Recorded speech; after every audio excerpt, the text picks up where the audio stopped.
My name is Clara Beaumont, though most people call me Claire.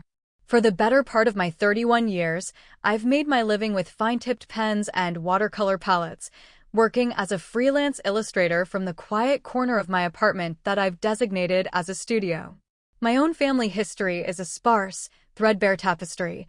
My parents divorced when I was young, and the years that followed were a quiet shuffle between two houses that never quite felt like home. I grew up an observer, more comfortable capturing the warmth of imagined families in my sketchbooks than experiencing it firsthand. That all changed when I met Julian. And when I met Julian, I met the Davenports. His family was the opposite of mine in every conceivable way. They were a deeply rooted oak tree to my drifting seapod. Their home, a beautiful craftsman in the leafy, rain-washed suburb of Willow Creek just outside Seattle, was the heart of their universe. It was a house that smelled perpetually of baking bread and fresh coffee, where laughter echoed in the high-ceilinged rooms and every photograph on the wall told a story of shared joy. This afternoon, like so many others, was a portrait of that perfection.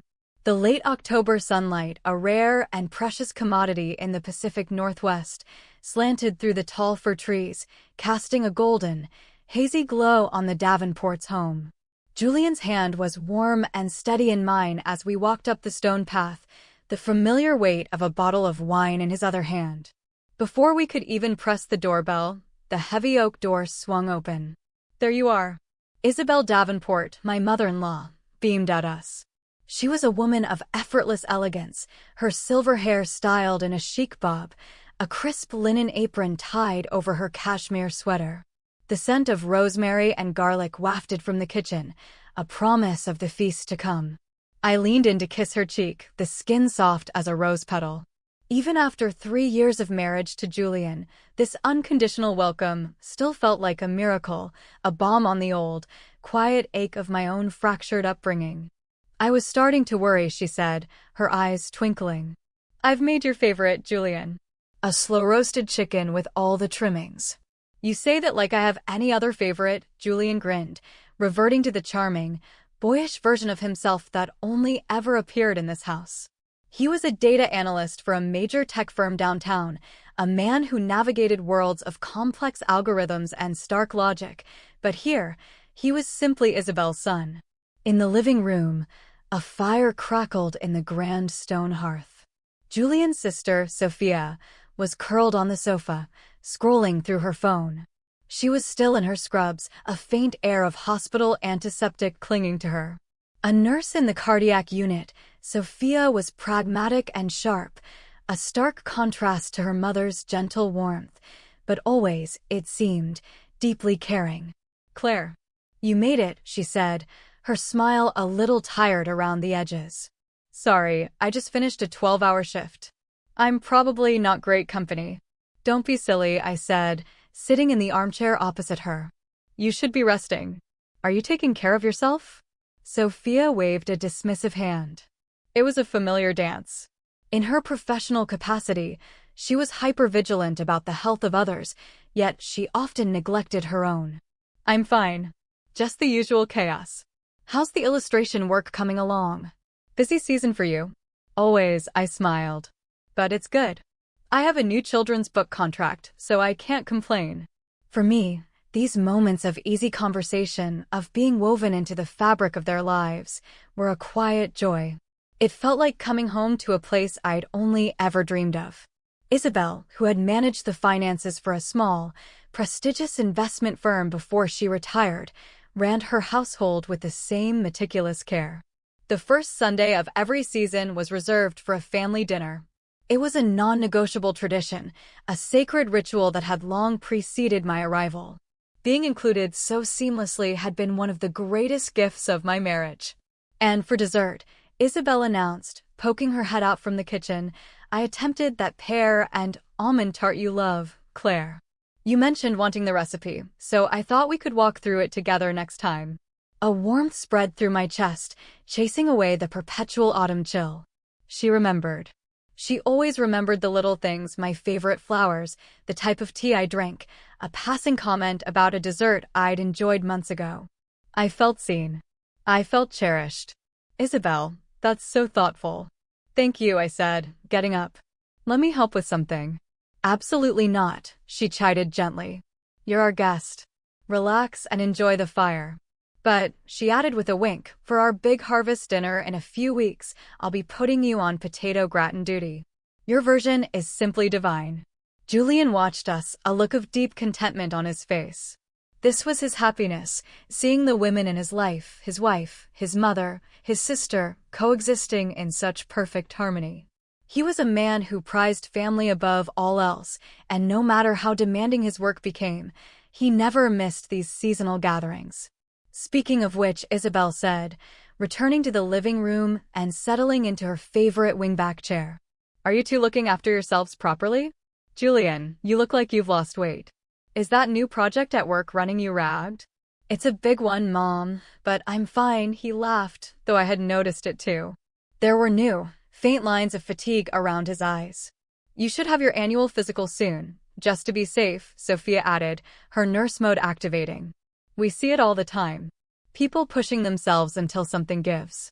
Early detection is everything. The rest of the evening unfolded in a comfortable rhythm. We gathered around the heavy oak dining table, the polished wood reflecting the warm candlelight.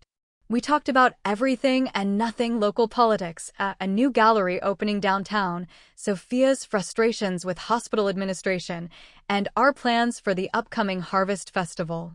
As I looked at their faces, bathed in the soft light, Isabel's maternal pride, Sophia's sharp intelligence, Julian's quiet love, I felt a wave of profound gratitude. This, I thought, was what it meant to belong. This was family. I had finally, truly, found my home. The Pacific Northwest autumn deepened, trading its fleeting gold for a more persistent, moody gray. The air grew crisp, carrying the scent of damp earth and wood smoke. With the annual Harvest Festival dinner just 2 weeks away, a familiar, festive energy began to hum in the Davenport household. It was their version of Thanksgiving, a celebration of bounty and family that Isabel orchestrated with military precision. Claire, darling, her voice came through the phone, warm and conspiratorial. Are you and Julian still planning to stay the night before? I'm going all out this year. I want it to be the best one yet. I smiled, tucking the phone between my ear and shoulder as I sketched at my drafting table. Of course, Isabel. We wouldn't miss it.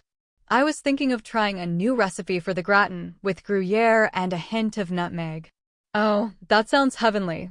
Her enthusiasm was infectious. Family traditions are wonderful, but there's always room for a little innovation. I'll call Sophia and make sure she's on for her famous cranberry orange relish. It's always best when we all have a hand in it.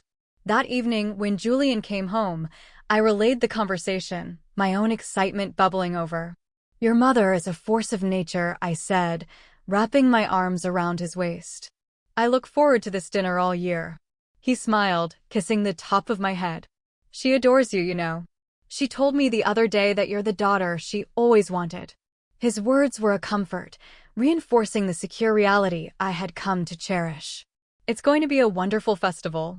The following week, I took an afternoon off to visit a specialty market downtown, a sprawling, vibrant place filled with artisanal cheeses and organic produce.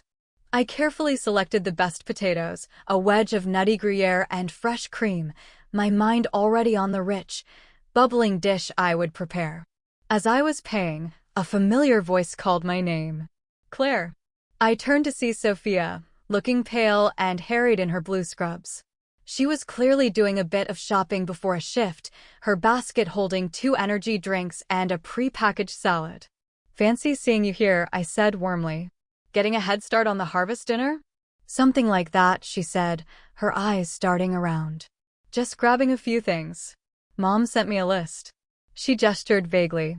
Then she leaned in closer, her voice dropping to a near whisper. Listen, Mom wants this year to be extra special. She even had me pick up some ridiculously expensive wine from that boutique cellar downtown. She paused, a strange, unreadable expression on her face. I think it's because this might be the last harvest dinner we have all together like this for a while. The last? I asked, a small knot of unease tightening in my stomach. Why?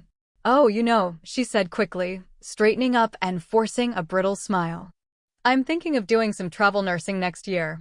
My schedule will be all over the place. It's nothing, really. Just, let's make this one memorable, okay? Before I could ask more, she glanced at her watch. Shoot, I'm going to be late. See you at the festival. And with that, she hurried away, leaving me feeling vaguely unsettled. I shook my head, chalking it up to the immense pressure she was under at work.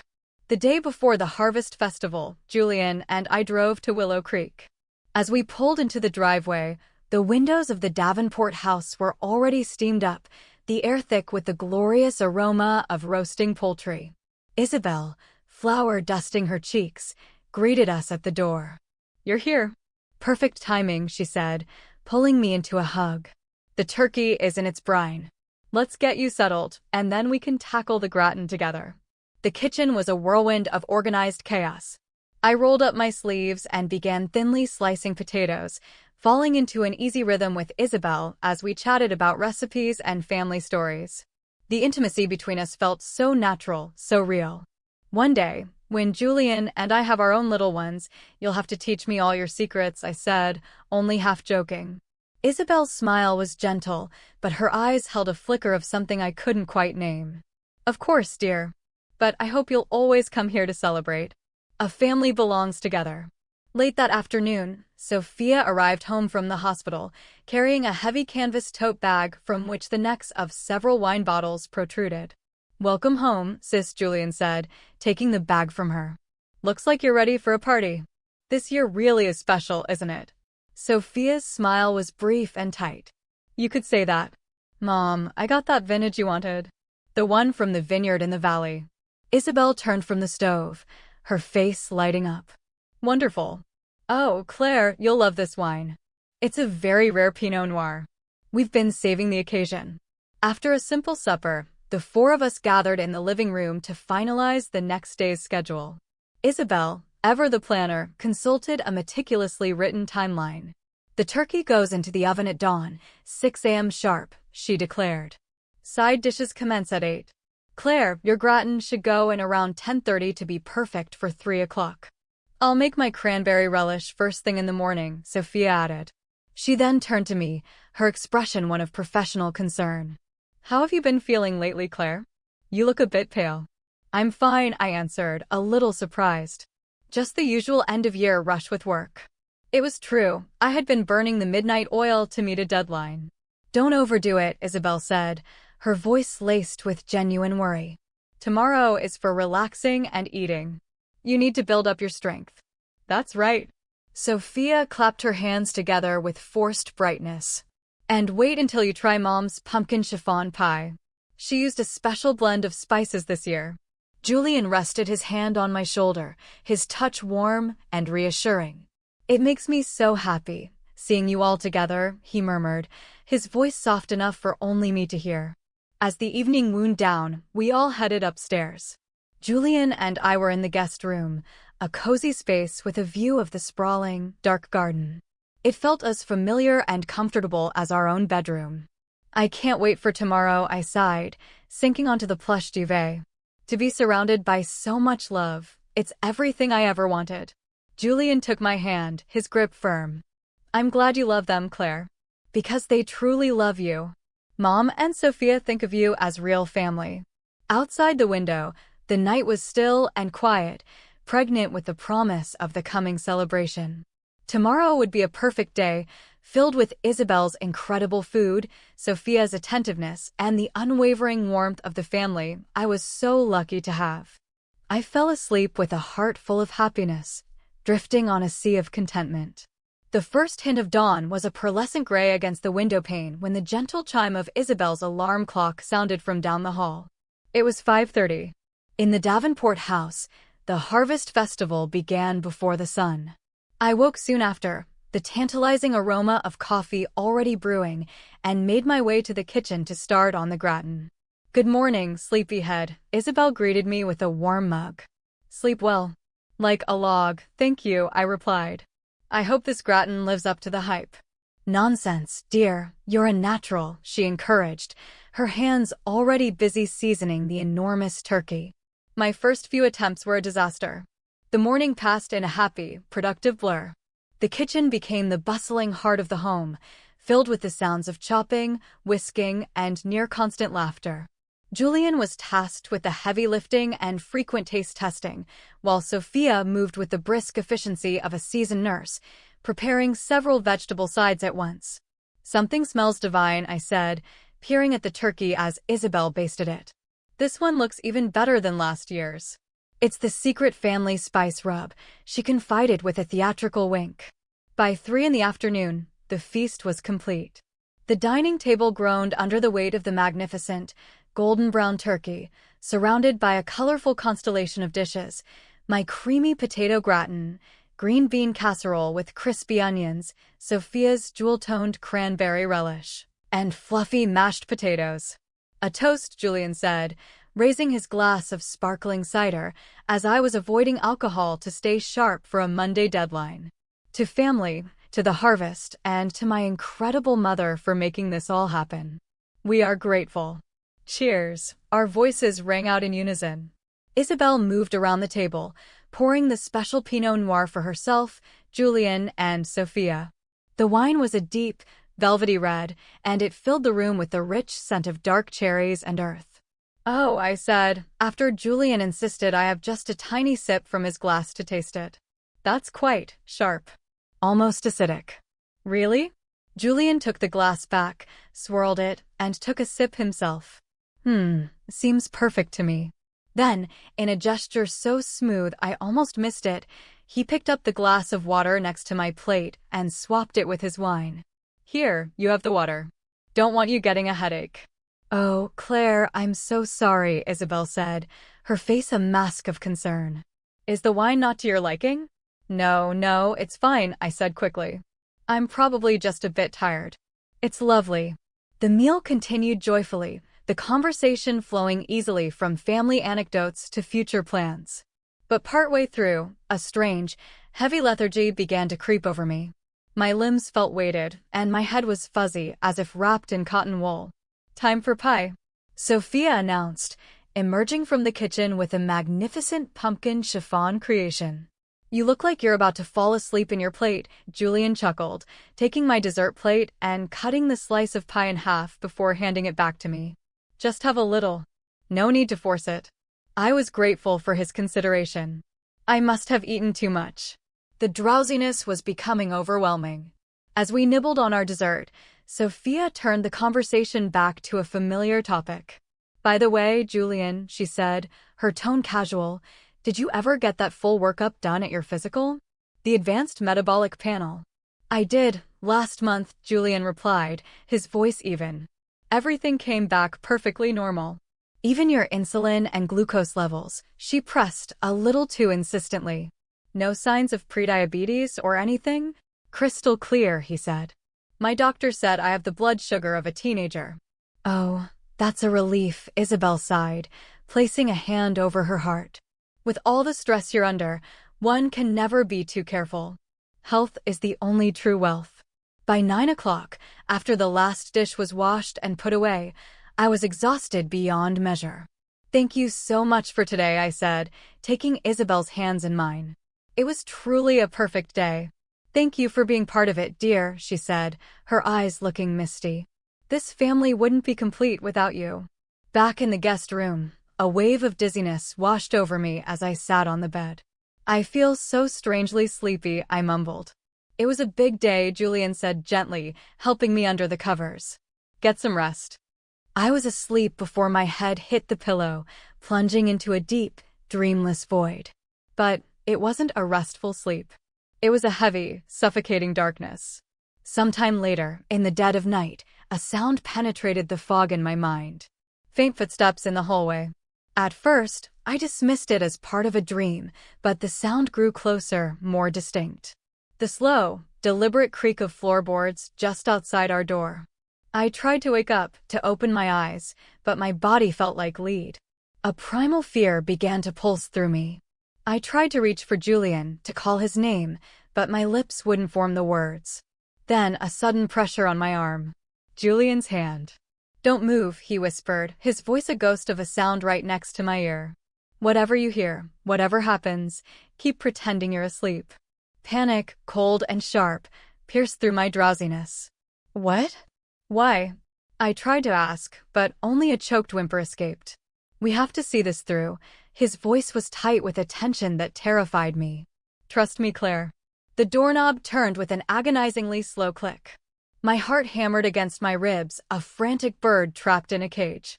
A sliver of pale light from the hallway cut across the dark room, and two shadows detached themselves from the doorway, gliding silently inside. Through slitted, heavy eyelids, I saw them. It was Isabel and Sophia. My mind reeled. What were they doing? Quietly now, Isabel whispered, her voice stripped of all its usual warmth. It was flat cold. They're both sound asleep. Sophia moved with a chilling professional calm. She set a small medical bag on the nightstand and removed a syringe and a small glass vial. Moonlight caught the label. Even in my dazed state, the word was stark and clear: insulin. A cold dread, more potent than any sleepiness, seized me. This will be the end of it, Isabel murmured, her voice laced with a grim finality. It's a pity, but it's for the best. Sophia expertly drew the clear liquid into the syringe. A large dose. A lethal dose. I'll inject it into his bicep, Sophia whispered back. For a non-diabetic, a massive dose like this will be catastrophic. It will look like a heart attack in his sleep. They moved towards Julian's side of the bed. I could feel the floorboards vibrate with their soft footfalls. My entire body screamed to move, to shout, but I was frozen, trapped by Julian's warning and a terror so profound it felt like paralysis.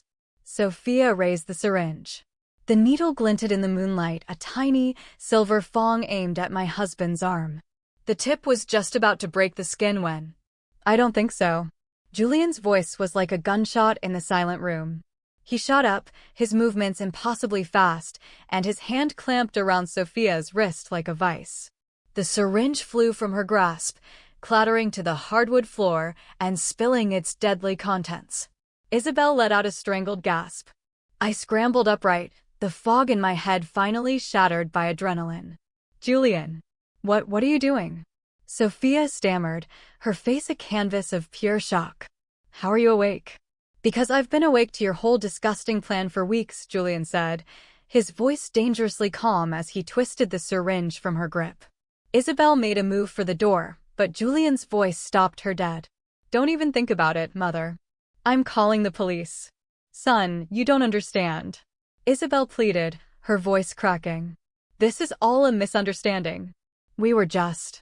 Stop lying. The word ripped from Julian's throat, raw with a pain that was agonizing to hear. You were going to murder me. In my sleep.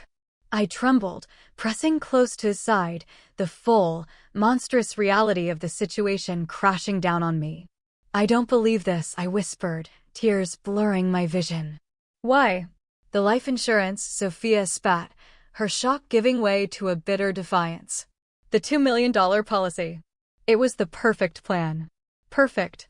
Julian let out a short, harsh laugh. Your plan was full of holes from the very beginning. Isabel's face was ashen. When did you know?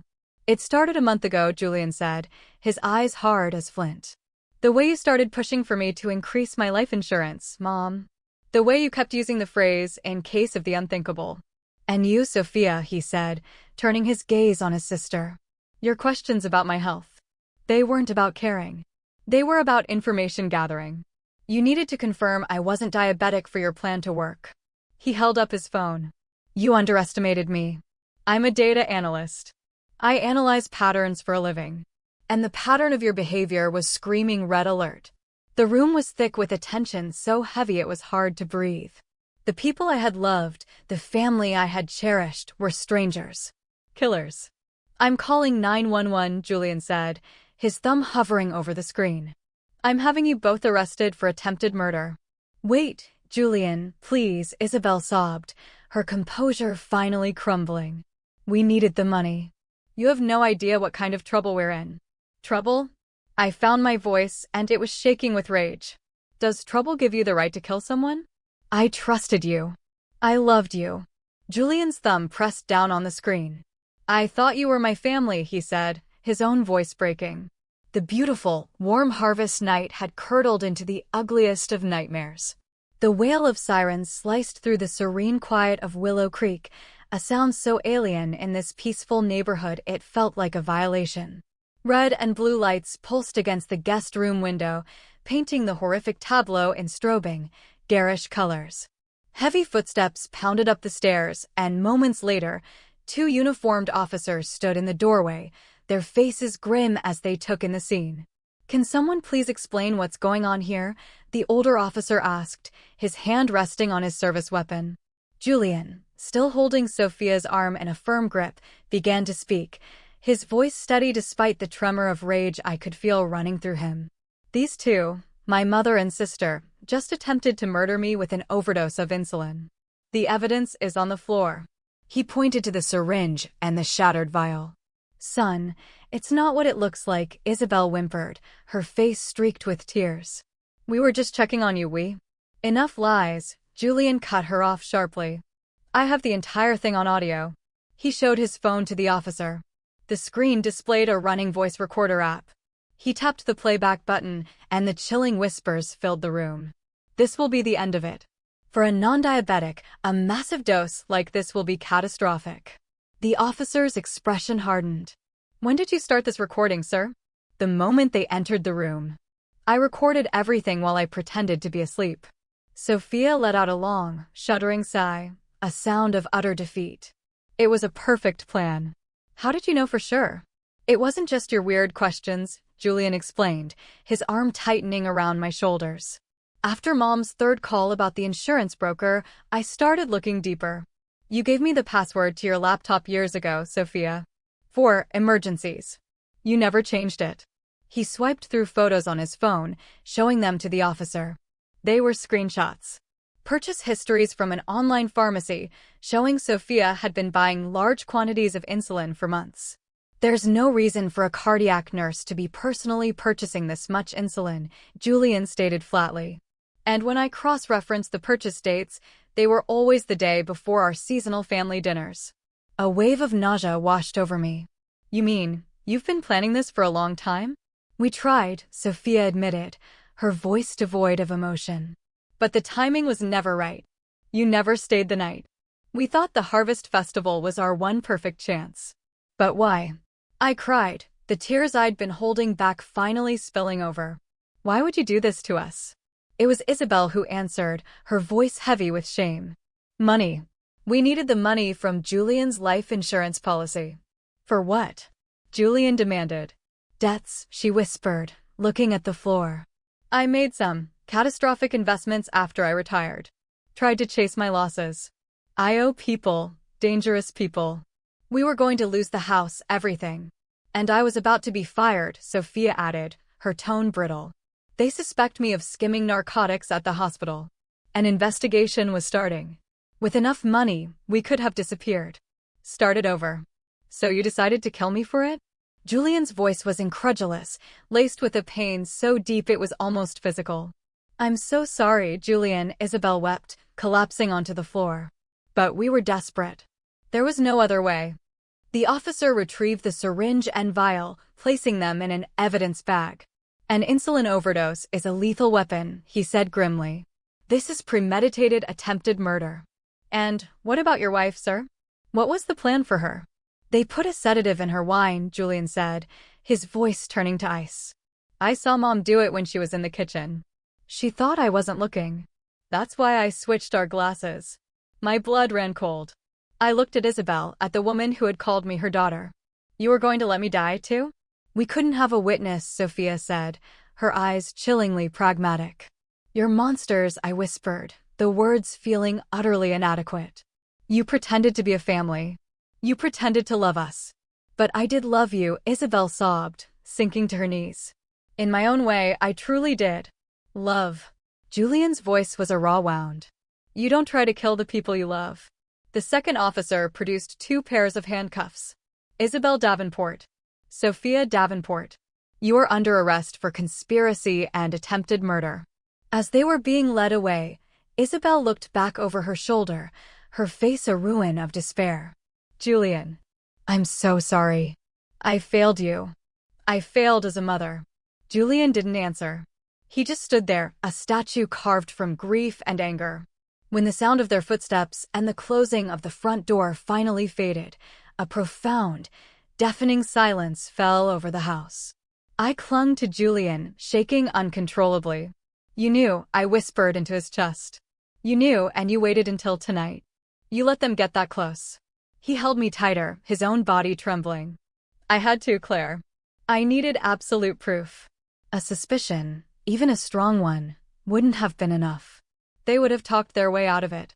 I had to let them make their move. I had to record the act itself." He pulled back, his eyes searching mine. It was the most terrifying gamble of my life. But I had to do it to protect us. To protect you, permanently. The first light of morning was beginning to seep into the sky, illuminating a world that had been irrevocably broken. "What do we do now?"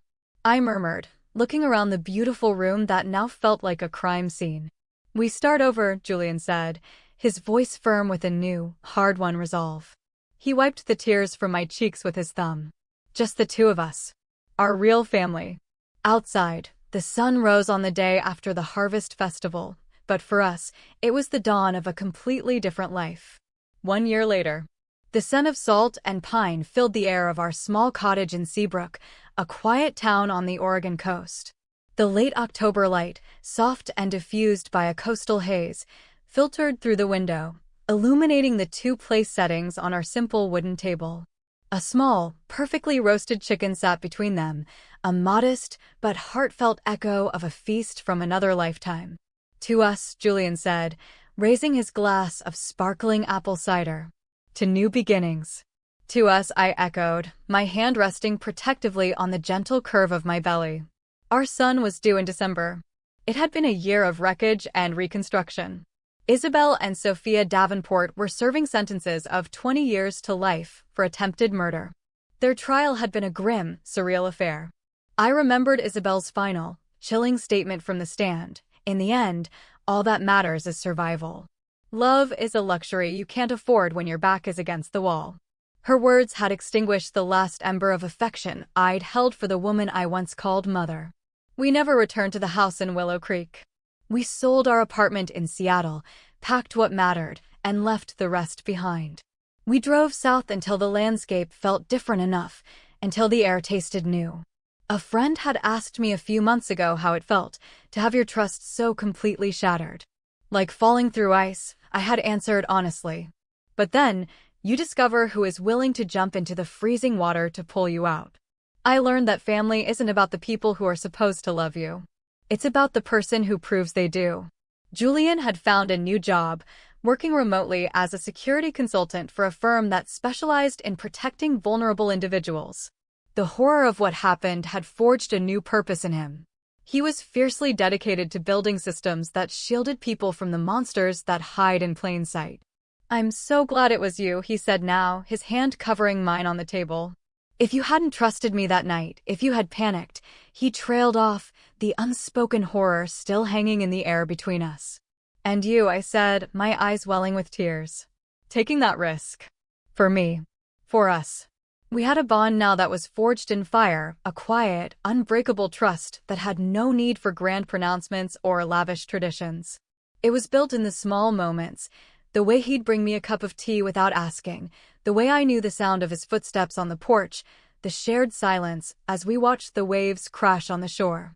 "We'll give this little one real love," I said, stroking my stomach. "Unconditional. The kind that isn't a transaction." "Yes," Julian agreed, his gaze soft. "We'll teach him that trust is something you earn, not something you're owed by blood. We'll teach him what real strength looks like." Outside, a gentle rain began to fall, pattering against the roof of our little sanctuary. We had slowly, cautiously, begun to build a new community. Our elderly neighbors, the Hendersons, doted on us, bringing over homemade jam and offering to help set up the nursery. They were kind, simple people who expected nothing in return. They felt more like family than my own ever had. "It's a strange thing, family," I mused, watching the rain. "The people who share your blood can be the most dangerous strangers, and the people who are strangers can become the only family you need." That might be the most important lesson we learned, Julian said quietly. We no longer celebrated a big harvest festival. Instead, we honored the season with quiet gratitude. A simple meal, a warm fire, and the profound peace of being with the one person in the world you could trust with your life. This is our real family, I said, looking from Julian's face to the empty chair at the table that would be filled next year. Next year, there will be 3 of us, Julian said, a genuine, unburdened smile lighting up his face. It's going to be the best celebration yet. The candle on our table flickered, its small flame a beacon of warmth and resilience against the encroaching dark. That nightmarish evening had nearly destroyed us, but instead, it had burned away everything that was false, leaving only the pure, unyielding truth of our love. It had taught us that true gratitude isn't for the bounty on the table, but for the trust in the heart. This is what it's supposed to be, I said softly. A day to be thankful for what is real. I'm thankful for you, Julian said. For this. For the future. He leaned across the table and kissed me, a kiss full of promise and peace. The clock on the mantel ticked past 9. A year ago, at this very hour, we were in the eye of the storm. Tonight, we were in the calm that followed. A new life, built not on a foundation of lies, but on the solid ground of a love that had been tested and had, against all odds, endured.